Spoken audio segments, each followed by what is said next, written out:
Welcome to the April proposal review call. These calls are kind of a time and place for proposal authors that have active proposals in the current governance cycle to present and discuss their proposals with the community. We have one proposal active in this month's cycle, but before we get to that, I have a few housekeeping items and announcements to share with everyone. First, just a reminder, this call will be recorded and posted on the Radworks YouTube channel afterwards. If you have any questions, please feel free to raise your hand or drop them in the chat. We'll try to field them as we go or at the end of the call. Jumping into a few announcements. I have quite a few this month, but I'll try to go through them quickly. There's been a lot that's been happening also in relation to governance. So the first big announcement is in relation to this call. The proposal review calls will now be taking place on the first Monday or the second Monday of every proposal cycle going forward. This is the result of the passing of RGP 24, which introduced some changes and updates to the governance cycle or the proposal cycle and the phases within that cycle. I'll go over all of that in just a second. Just FYI, going forward, these calls will be happening on the second Monday of the cycle instead of the second Wednesday. It didn't work out this month, but going forward, we will be doing these calls on the second Monday of each cycle. The second announcement is, the monthly governance committee update is posted on the forum. I'll share the link here in a second. And these updates going forward will also be posted on the second Monday in alignment with the proposal review calls. I just figured that since the community was kind of already used to that rhythm, we'd stick to it. So also going forward, you can expect these updates to be posted on the second Monday. The third update, I just wanted to mention, if you haven't noticed or checked it out already, there's been quite a few changes and updates to the Radworks website and the Radworks docs pages. These changes are a result of the discussions that were happening in the What's in Org and defining a strategy for Radworks forum discussions that I mentioned in last month's call. So I wanted to kind of call those out here. And the changes are really meant to just kind of clarify or update the language around the purpose of Radworks, how it's structured, what governance is used for, etc. And there's some more changes in the pipeline, so keep an eye out for those as well. And last but not least, kind of as part of a larger initiative to improve the experience around the annual org proposal cycles, which are the November cycles, the Governance and Ops Committee have proposed an annual org proposal timeline. I will share the link to this post also right now in the chat.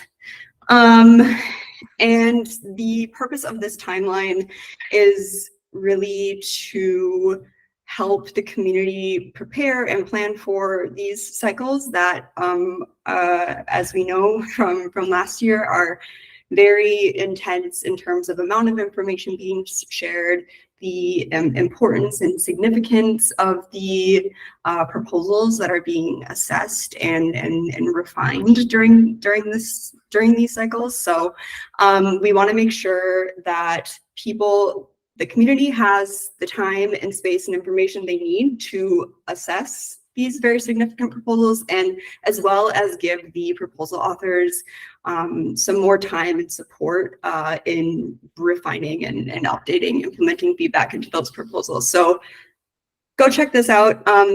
We did ask for feedback to be shared by April 19th. So if you have time over the next week, that would be great and much appreciated. Yeah, so that is all for announcements this week. or this month. The recent proposals, so in the March cycle, we had 2 proposals go through the March cycle. RGP 23, which is an executable proposal, and RGP 24, which was a social proposal. RGP 23 was the Start the Radicle Integrations and Tooling org. This org is focused on lowering the friction of onboarding to and adoption of Radicle by creating integrations with popular developer tooling. This proposal and this team had quite the process to get this proposal passed. If you were following along, you know the original submission. The original proposal submission on chain did not meet quorum due to some kind of extraordinary circumstances and also some last minute contention, which prevented some major stakeholders from being able to participate. So the team or the proposal authors asked the community if it would be okay to resubmit the proposal outside of the regular proposal cycle schedule. And they received this or gained this consensus by posting a discourse poll on the forum. They ended up receiving unanimous support for reposting it. So it was reposted last Friday. It was voted on over the weekend, and it passed. So thanks to the or congrats to the team for getting to this point, and yeah, also introducing a new primitive that we're thinking about formalizing a process around to use in the future as well. So the second proposal was RGP 24, which is a governance improvements proposal. This is what I mentioned earlier, that introduced 4 changes or updates to the governance process, or the phases within the governance cycle, and different aspects of the governance cycle. I thought I would include this image because it would be a little easier to explain.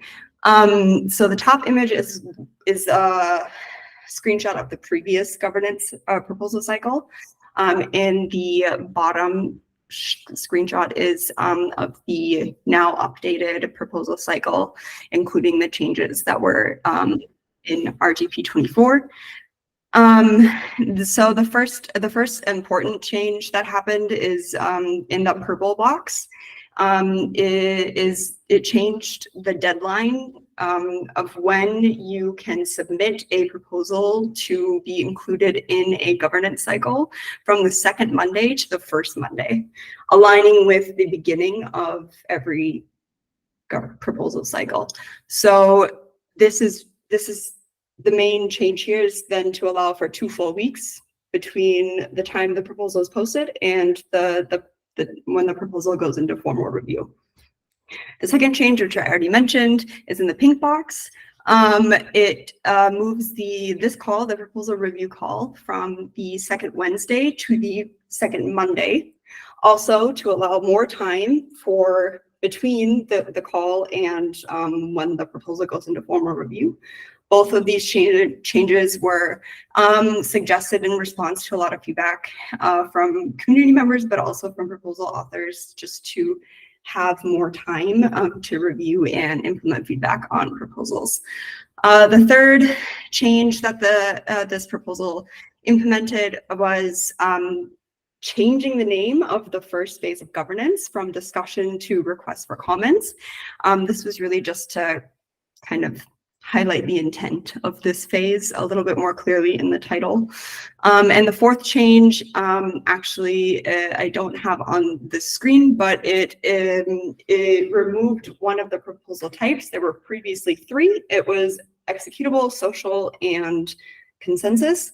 It removed consensus as the definition was very similar to what social proposals are, and it was never used over the last year. So we decided to simplify that for everyone.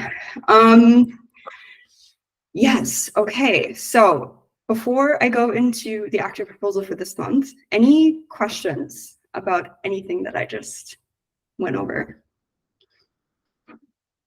A lot of, like I said, it's kind of a lot of like new governance updates. Yes, Finton. What happens if the second Monday of a month is a holiday? If the second Monday of the month is a holiday, we will assess in real time or a week or two before the call and make sure that we adjust it. We'll probably stick to the using Wednesday as a backup. But we'll be sure to let everyone know if that situation ever comes up. Fantastic. Okay, so without further ado, then we will jump into the active proposal that is in this cycle. We have RGP 25, which is an executable proposal that would create the Radworks Seed Network org, or the RSN org. This org wants to provide seed node services that make hosting and fetching content for developers, for Radicle developers, simpler, and overall just kind of contribute to a smoother onboarding process to Radicle. I will now hand the mic over to LA, who is the proposal author leading the charge on this proposal, to dive into the details. Great, thank you. Thank you, Shelby. Can you hear me okay? Yes. Amazing. Is the sound coming through? It's clear, right? Cool. Yeah. Okay, awesome. Because I'm from my phone. Cool. Okay. I mean, I'll keep it really short, as you know, I've already gone through this process once, and just for context of people that maybe haven't followed the whole history of this, you know, we started the conversation around this proposal, if I'm not mistaken, in December. There was a lot of back and forth, a number of sessions with a few people, a video call about that. And then eventually, I think there was basically I went through the whole process for that in February, correct, Selby, if I'm not mistaken? Was it February or, yes, right? March? Yes, February. February. Yes, in February. So I went through the whole process. We did a temp check, and then basically I decided to not put the proposal forward for on-chain vote, simply for operational reasons, like complexity with regards to the entity that will receive those funds. So likely, you know, there's been a lot of conversation around that. So I didn't have to change much. The essence of the proposal hasn't really changed. There are a few things that, you know, have been moved around, given that, you know, the work now will start a bit later. So I'm happy to go through like the proposal, like, you know, more specific things on anything you want to, but yeah, probably it would make more sense, given that we have gone through this already once, to go straight to the Q&A, just to immediately say a few things on the questions. I realized I received a lot of questions specifically to this one of the changes that I'm introducing here, which is this idea of a tokenomics working group, which I realized that I didn't share a lot of context. So I just replied, you know, just before this call with a bit more context on what this tokenomics working group will be doing. So Selby, we could go through the questions, and, you know, we could go through the answers, but like, I'm generally happy to answer any question people have, and, you know, we can go deeper. But yeah, probably it doesn't make sense for me to go through the whole proposal again, right? Yeah, maybe if you could just give like the very high level of like what this org will be doing, like the 2, 3, 4 main like points that this org will be focusing on. I think that would be helpful, maybe just to get started. Yeah, that sounds good. So the two main objectives, really, as I'm writing them, the one is, of course, to you know, ship a centralized service for retrieving content from hosting and retrieving content from Radicle, right? This is, you know, just like very similar to what you've seen in pretty much all major peer-to-peer ecosystems. On my proposal, I'm giving the example of Piñata from the IPFS ecosystem. So we will provide this infrastructure in a centralized manner. This is not that complicated, I guess, meaning that it's not as complicated as some of the other stuff that we've been doing over the years, given that has, you know, been like, you know, it has happened before, you know. So there's that. That's the first objective, just to ship a centralized offering for, you know, content retrieval within Radicle. And then the second objective is to actually, try to do something a bit more interesting and try to offer a decentralized service that will, focus on both, performance, but also like it's a blend of performance and censorship resistance. So censorship resistance. So specifically, for developers that don't feel so comfortable, depending on one centralized offering or just, jumping, across centralized offerings based on, what's happening there. And just for context, a lot of censorship these days around IPFS is happening on these gateways. So for developers that aren't super,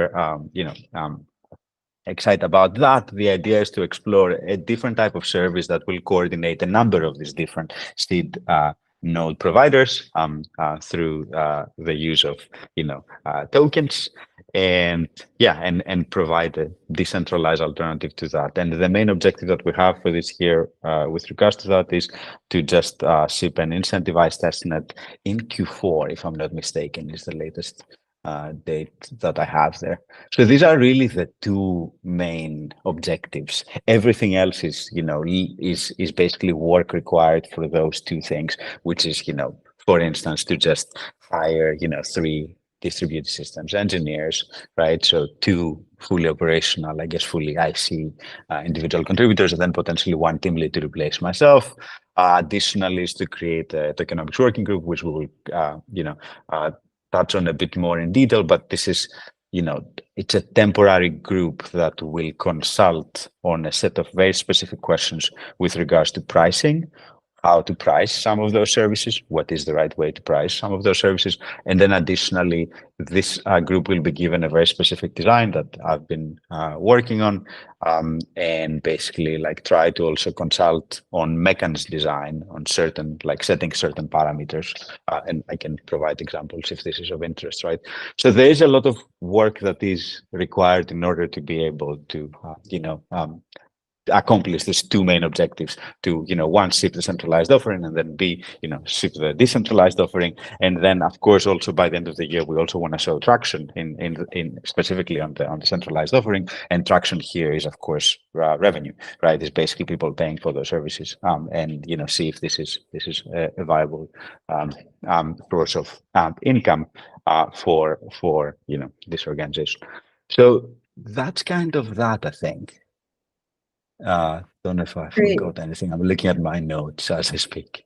Yeah, I definitely would love to hear more about the Tokenomics Working Group, and kind of also if you have anything to share about the structure that you mentioned that you're working on. But first, maybe does anybody have any just general questions about the centralized or decentralized seed node services that Elliot mentioned, or kind of the 2 main initiatives of this org?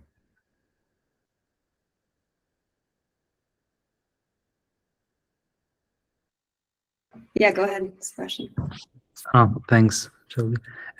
Yeah, hi, Ali. I wanted to ask if, like, one question I had is if you have some kind of target audience on, like, who are the people maybe that would like to use like such a network to host their projects, since it's like very straightforward to use like community nodes, or with some technical knowledge have their own node.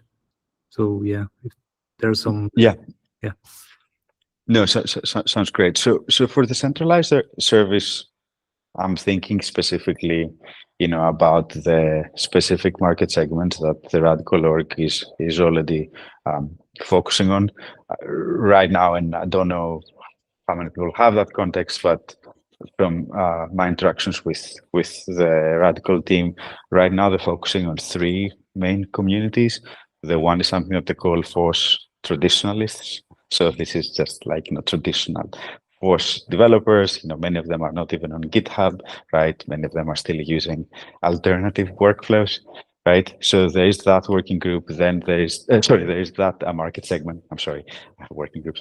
So there's that market segment. Then the second market segment is a category of I recently we've been calling those sovereigntists. So these are people that are interested in decentralized technologies. Either these are people within the Web3 space, course, these are, people like OG Bitcoiners, or, just, the wide range of developers that are involved there. And then the third segment that, we've been recently, discussing a lot more is people that are more interested in open source AI and all of that world, which right now feels threatened. So the way I think about centralized offering is basically like this offering, the centralized aspect of it at least, will be relevant to developers that are looking for convenience. Maybe they just want to, try Radicle with something existing, rather than actually running their own infrastructure. As these audiences and the usage of those segments increases, I'm sure that they will be able to provide a lot more, concrete feedback about what we hear. For instance, I can imagine on the more traditional, on what I call the fourth traditionalists, then most of these people will want to run their own nodes, I assume. Right. But, what I'm trying to say is that for the centralized offering, the value proposition is mostly convenience, and it's just, having an always on node without you having to think about it, really, and taking care of that. But of course, its growth will be, in a way dependent on the growth of Radicle and the usage of Radicle as a whole, which is another conversation that maybe we can talk more. Now, for the decentralized offering, this is actually slightly different, and if you go through the proposal, you will see that they are making the case that my main hypothesis here is that there is a group of application developers that actually currently using IPFS mostly because they are interested in this idea of user ownership of data. Like a prime example of that is asset trips.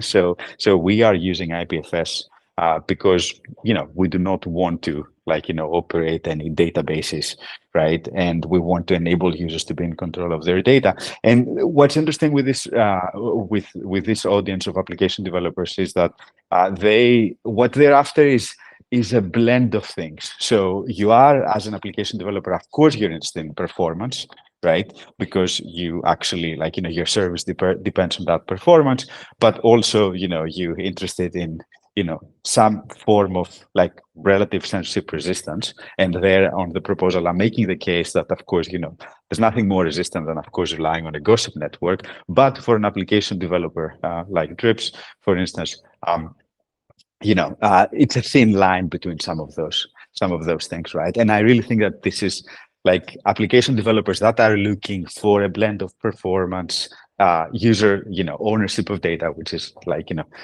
very, very important, and some form of, censorship resistance. Then I think that is the sweet spot. And I really think that, with a decentralized offering, we might be able to provide something interesting there. I'm also making the case about potentially things related to hosting front ends. This is especially within, again, the sovereignties market segment. There's a lot of conversation right now about projects wanting to decentralize their front ends, and the fact that there aren't actually great solutions for that. So I'm thinking that could the Radicle network be relevant for that, right? So these are things that we want to explore as we go, but this is my current thinking on that. Did I answer your question? Do you want me to go deeper in some of those points I'm making?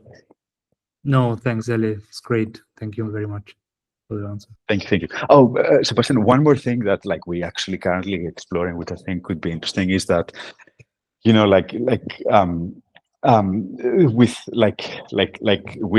IPFS, everything that you do, right? It's basically it's a new snapshot, right? And there are solutions that are being developed on top of IPFS, like Ceramic, for instance, that try to address the fact that, hey, you might actually want to modify data without actually having to go through the process of publishing a new snapshot and then potentially putting it on chain, right? So that's another thing that I think that it is quite interesting with the model of Radicle that I would like to explore further. But again, we will know when we actually start developing, start speaking to some of those developers more in practice, what resonates and what not. But that's another point I think is quite interesting with regards to the Radicle model for application developers.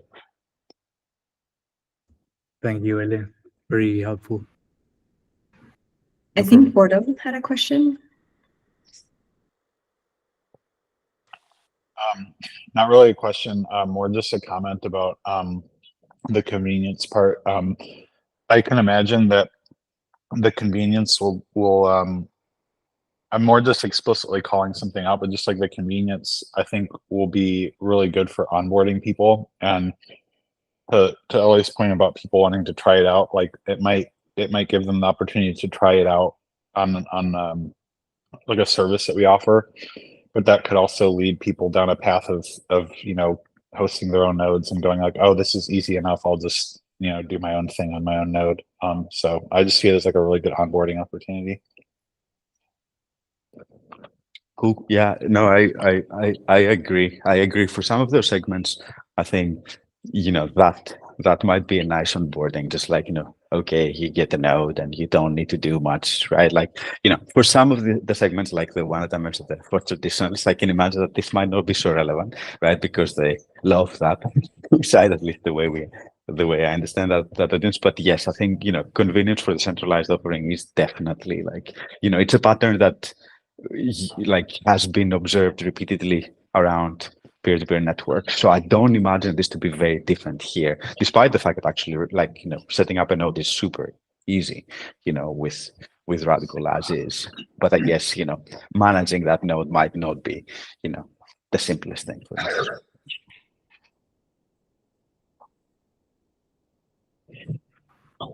Any other questions or comments? Okay.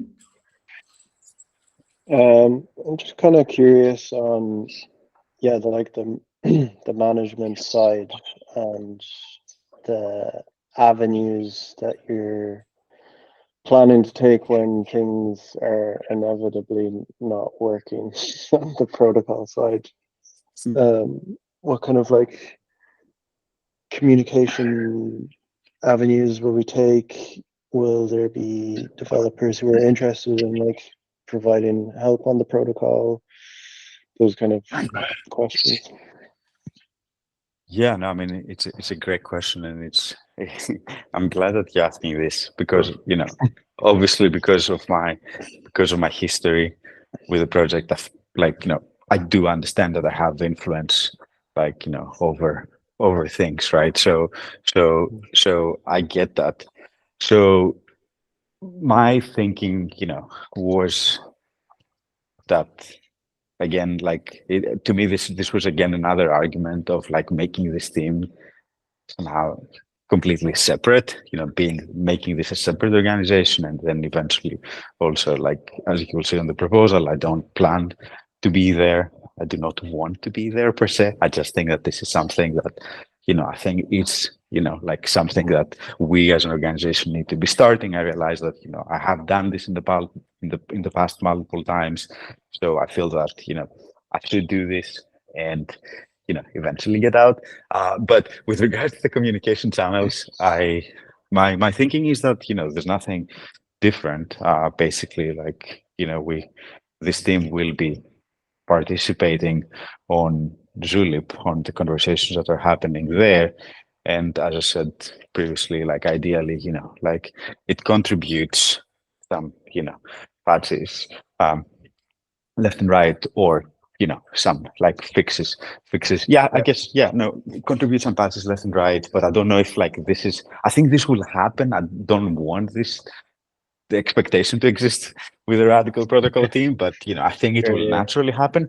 What I really think that this team hopefully will be able to help with is a lot more with regards to things like documentation and testing, and potentially things like, for instance, stuff like content moderation are a lot more relevant for an org that actually is getting paid for for that versus for like the protocol team, which potentially is not exposed to that, right? Because I'm sure that if this thing keeps on growing, a lot of like I know that I mentioned this before, but on IPFS right now, like a lot of censorship is happening on the gateways, right? So in projects like Piñata, like they're now going through the whole process that a lot of Web 2.0 companies went previously with regards to content. So these are the places where I hope that this team will contribute a lot more. And then with regards to the process, like I don't expect the process to be different. Like maybe we'll put a little bit more pressure on the team to just outline the process a bit more, so we can actually follow that. But like also, this has not been an issue for me in the past. So yeah, that's some unstructured thoughts, I guess. Cool. Yeah, that makes sense. But I'm kind of glad to hear about more like mutual collaboration, because like obviously we want to provide a good enough protocol that your team can succeed, but also getting good feedback as well as like contributions, since at the end of the day we're both open source projects, I suppose. Yeah, no, totally. Yeah. Cool. No, and I mean, yeah, sorry, go ahead. Yeah, no, that was pretty much it. Yeah. No, that sounds good. I mean, the other thing I would say is that, like, again, like I was actually thinking about this during the proposal, like, this is not like, this is not preventing anyone from, creating another centralized service or decentralized service on top of Radicle, right? So, and I think that especially with regards to centralized providers, we will probably see more teams, like participating there. And I think it will be on the interest of the Radicle ecosystem to actually, satisfy all, users equally.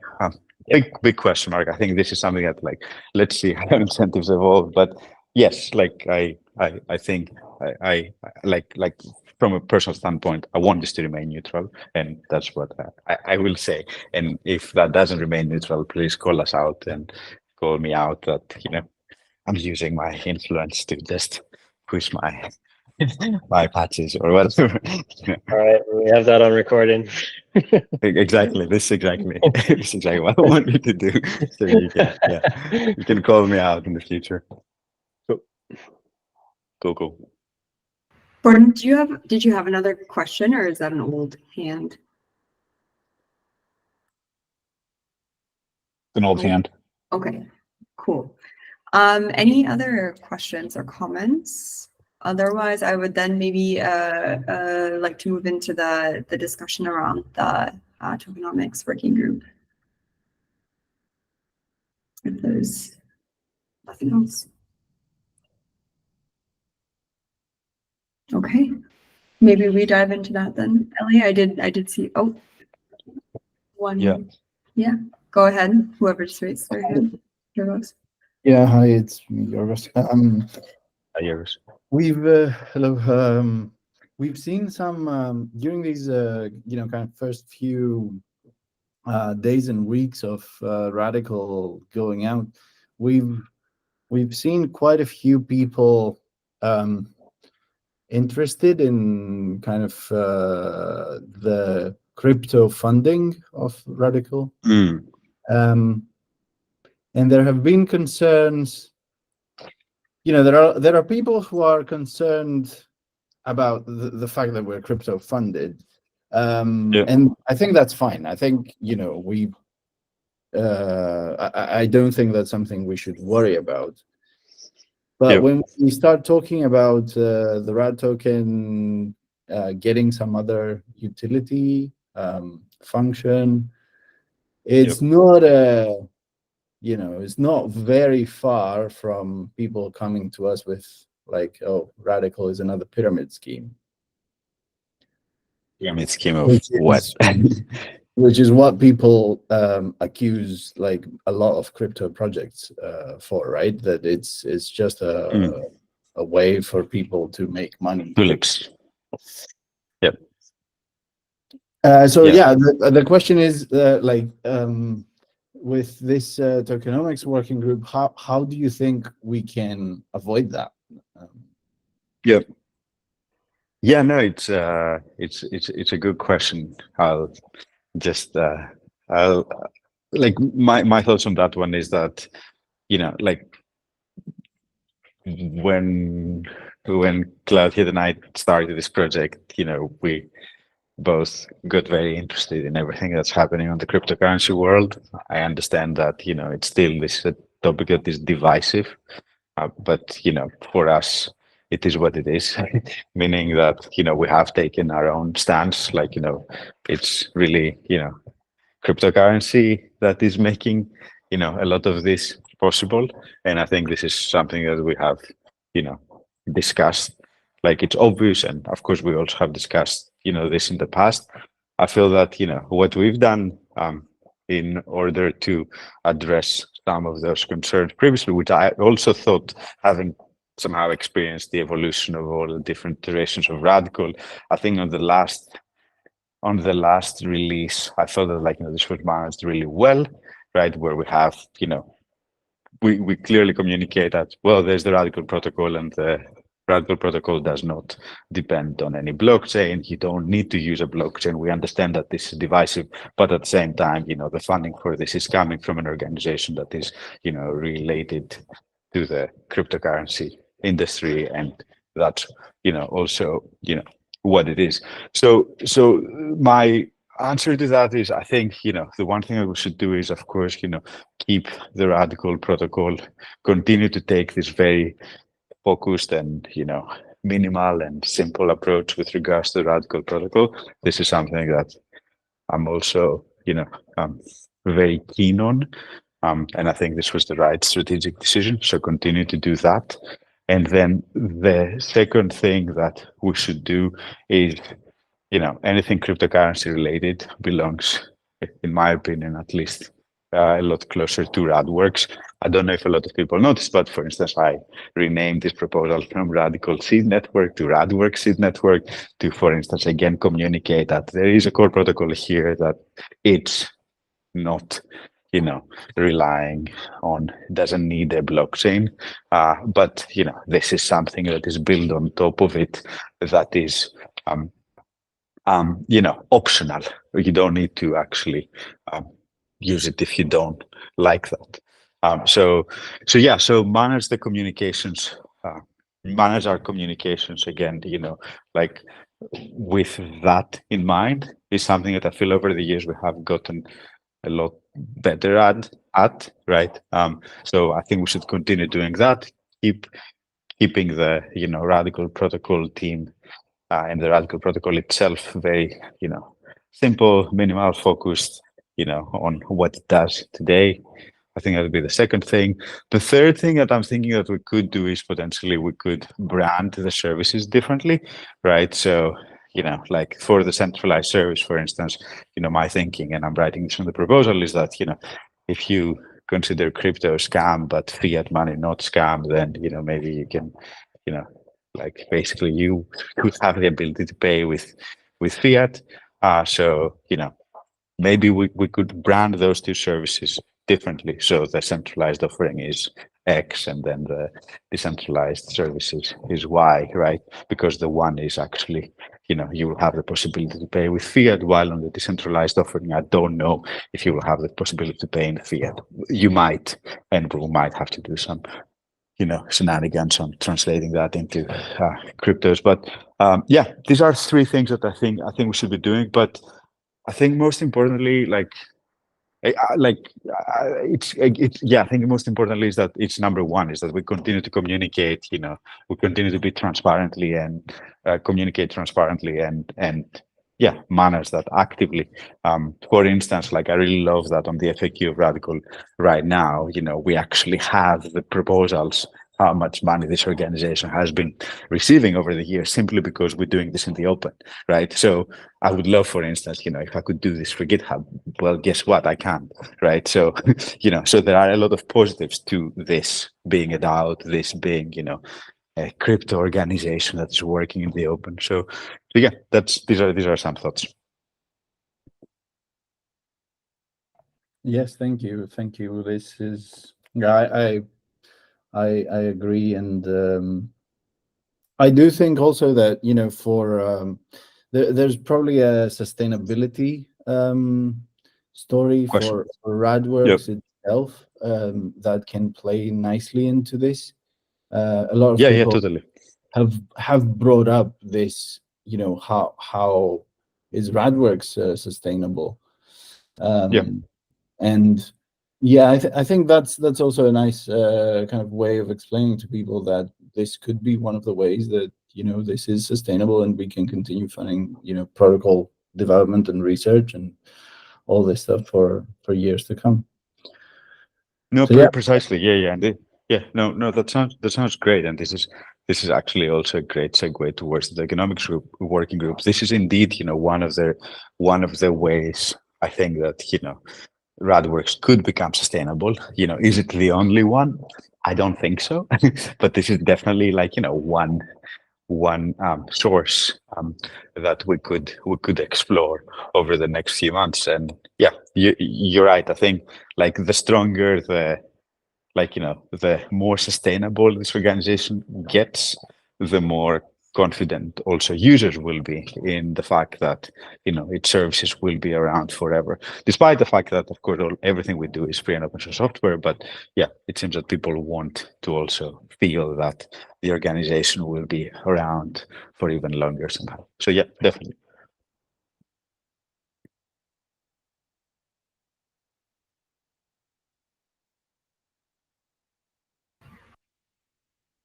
Great. Okay. Did we want to move into some of the questions, Ellie? Yeah, I mean, definitely. I think. Do you want to go through, Selby, and tell me which ones to address? I've tried to address most of them. Yeah, I guess so. I Yeah. did see your comment now that was in response to the working group, which you've also, I'm reading through it, you've mentioned most of the points that you have here, have written here. But yeah, I don't know if you wanted to say anything more to that. Otherwise, I had two other question. The other question that I have was this one, just clarifying the separation, I guess, of the team you're planning to hire in the association, or because you have two other folks listed there. I'm just kind of clarifying if they're also planning to be on the team, and also if you have any leads, because there you mentioned you wanted to hire also some new folks. Yeah. Yes. So yeah, I can try to answer both.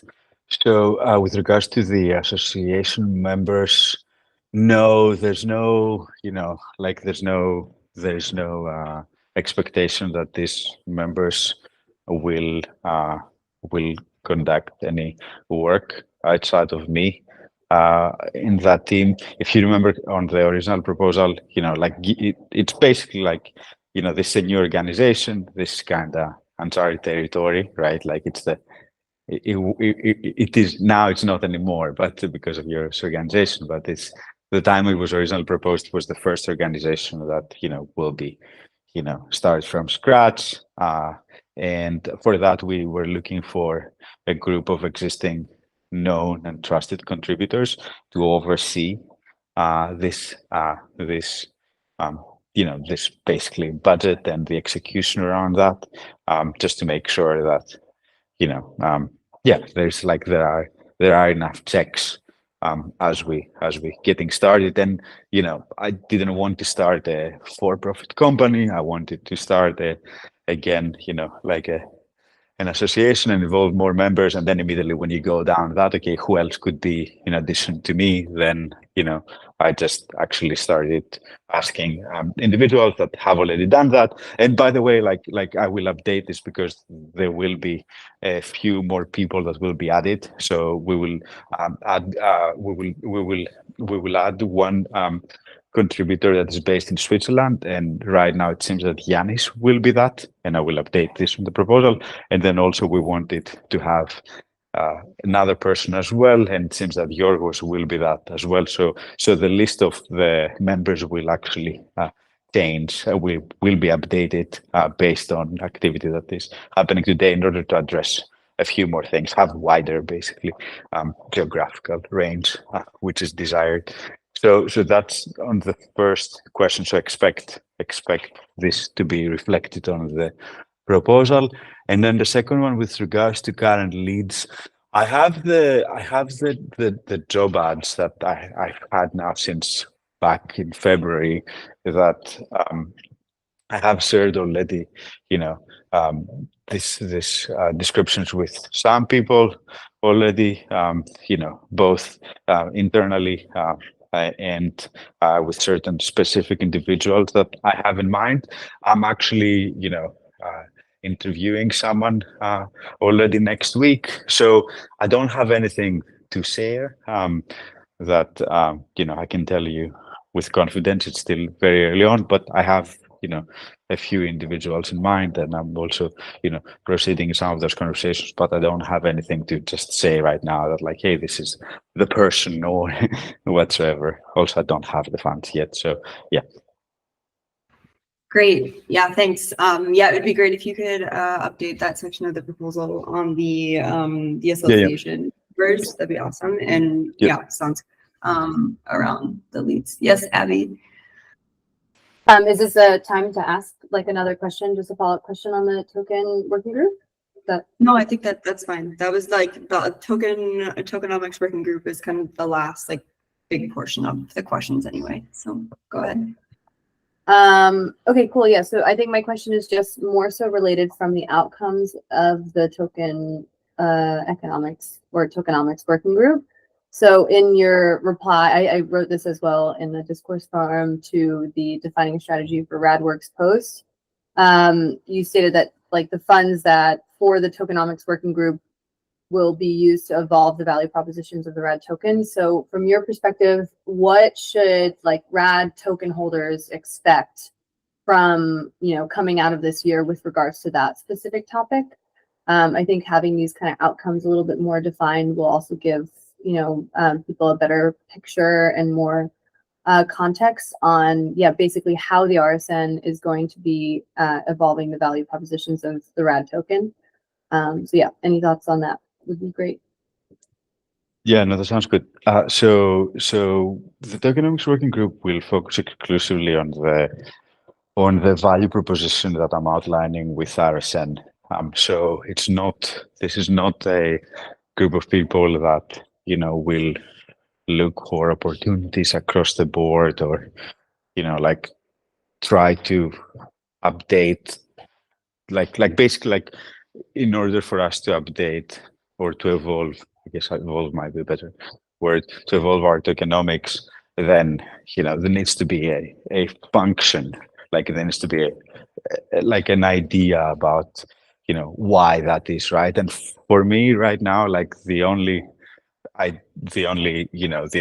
idea, proposal, work that I'm pursuing personally is the RSN, and that's why this is the tokenomics working group is just focused on the RSN org. It's not gonna try to find other sustainability models for Radworks. Specifically, like what I'm really looking to do there is as I'm writing the proposal is I would like to have a group of contributors, 2 to 3, that will be given a very concrete design, which is what I'm working on with regards to RSN, right? And I will go deeper a little bit on this one.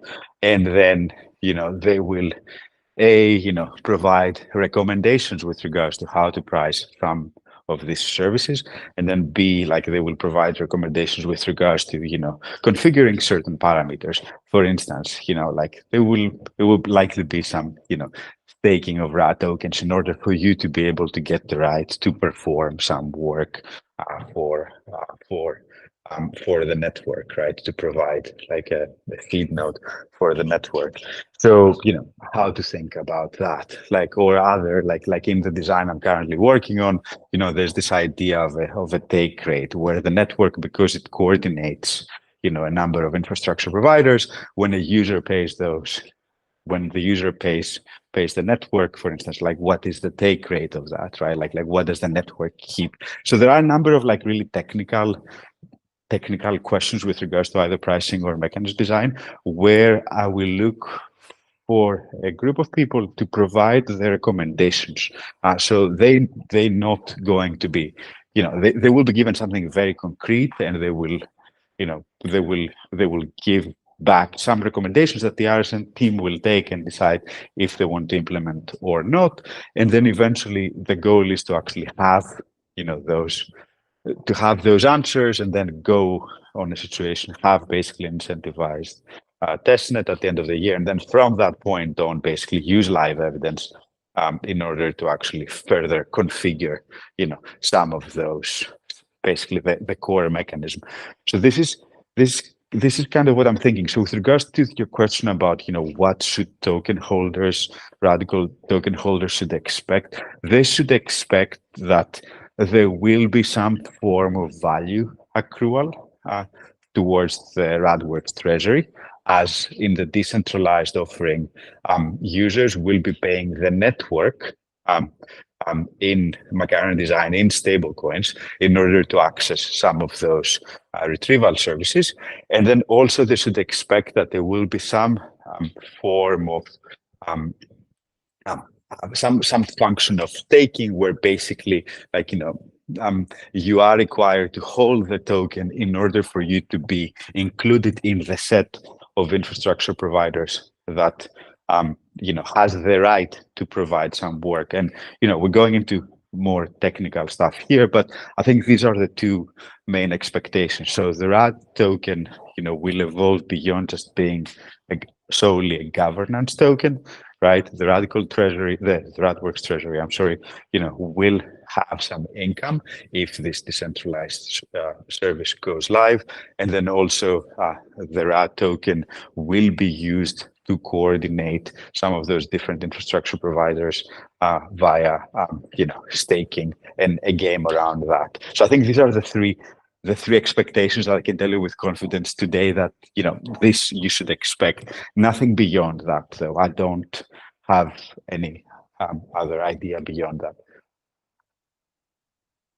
And just maybe a follow-up question to that, because it's great to hear how the expectations are mapped out kind of in the bigger picture. But I guess by the end of the year, so if the goal is to kind of launch the decentralized, the incentivized decentralized offering, right? What are the goals with the testnet? The testnet, yes. The testnet. Yeah, that's what I meant. The what are the goals as it relates to validating, this model of token utility, basically? And maybe this is not a question that you need to answer now for the proposal, but I think it would also be good to kind of, we're saying that we're building this token utility for the RSN, but the RSN is basically, building this for Radworks, right? Because we're also saying that there's like a mutual beneficial relationship in how this contributes to a value proposition, a better value proposition for the RAD token. And so I think maybe speccing out a little bit more on how the community can evaluate, how, like the validation of this token utility by the end of the year, and what should be expected with regards to that, would also provide more clarity and help, our community members who have, who don't really understand what the long-term vision of sustainability is, or non-sustainability of the treasury funds, or, what the articulation of the Radworks strategy is. If there is enough validation that this should be the sustainability model, that this should be the articulation of the Radworks strategy, then probably focusing on how we can bring that picture together by the end of the year would be an outcome that personally I would like to see as a RAD token holder. So less of a question, more of just kind of food for thought on how we can connect this, the Tokenomics Working Group, to kind of, basically this larger pursuit of the Radworks strategy. Yeah, that sounds good. Do you mean this more with regards to hey, what's the addressable market here, and how big the opportunity is, and how much of that opportunity this service capture? Or do you mean this more in a more ROI sense of hey, this organization will be given $450,000, what I'm asking, I think, and when will they basically can this generate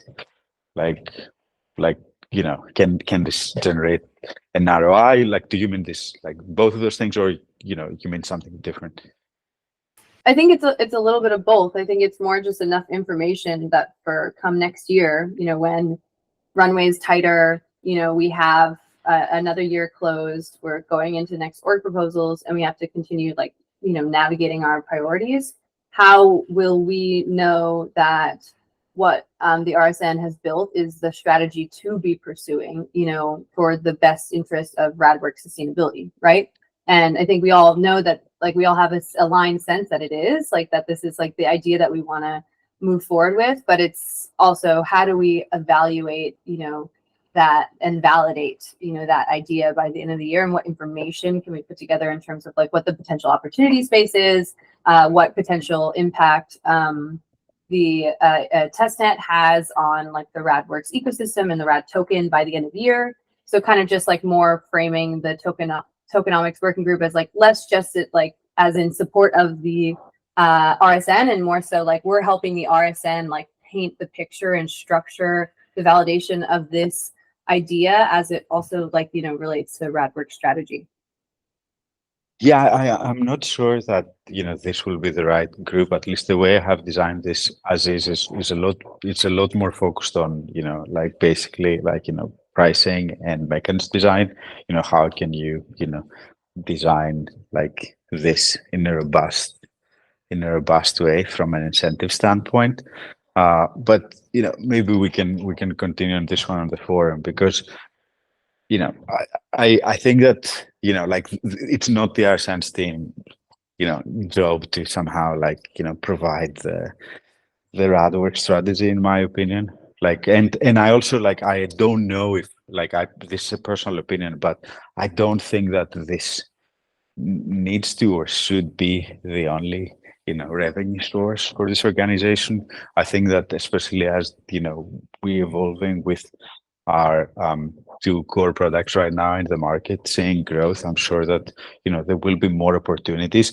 The way I approached this, at least in this proposal, was a lot more that hey, I think that there's a great opportunity here, and we should totally do this, and especially with the budget that is requested. I feel that there's a good opportunity to explore this, but at the same time, I don't think that this should be the only thing we explore. Again, if we feel that there's something else that we could be doing in one of the existing orgs or in a new org, I think I would personally be open to that. And in fact, I do have more ideas, but maybe we can continue this one on the forum. But the Tokenomics Working Group from my side, at least the way I have designs right now, is exclusively focused on RSN. It's not going to try to think about okay, how Radworks can generate Y revenue, or how the RAD price can be can go to the moon in the next 2 years. I have designed it in a slightly different way as is, but I'm open to explore more if we think that this is needed.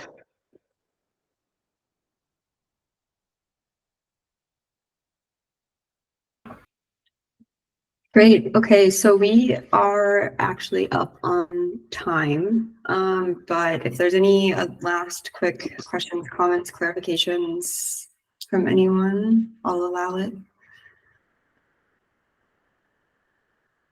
Okay, great. Well, thank you, everyone, for joining, and thank you, LA, so much for being here and presenting and answering all the questions from the community. Yeah, I definitely think there's it sounds like there's some more things that can be discussed on the forum. Also a few clarifications to add to the proposal. But yeah, I will be posting also the notes and some kind of highlights and takeaways from that call too. I'll also try to summarize some of the kind of points that were requested to be added for you, LA, also to make that a little bit simpler. And yeah, we'll be posting the recording and all the links tomorrow. yeah, next time one like last final shout out for when we can see each other again is next week, and during the community call, the Q1 Radworks community call. The invite is on Discord.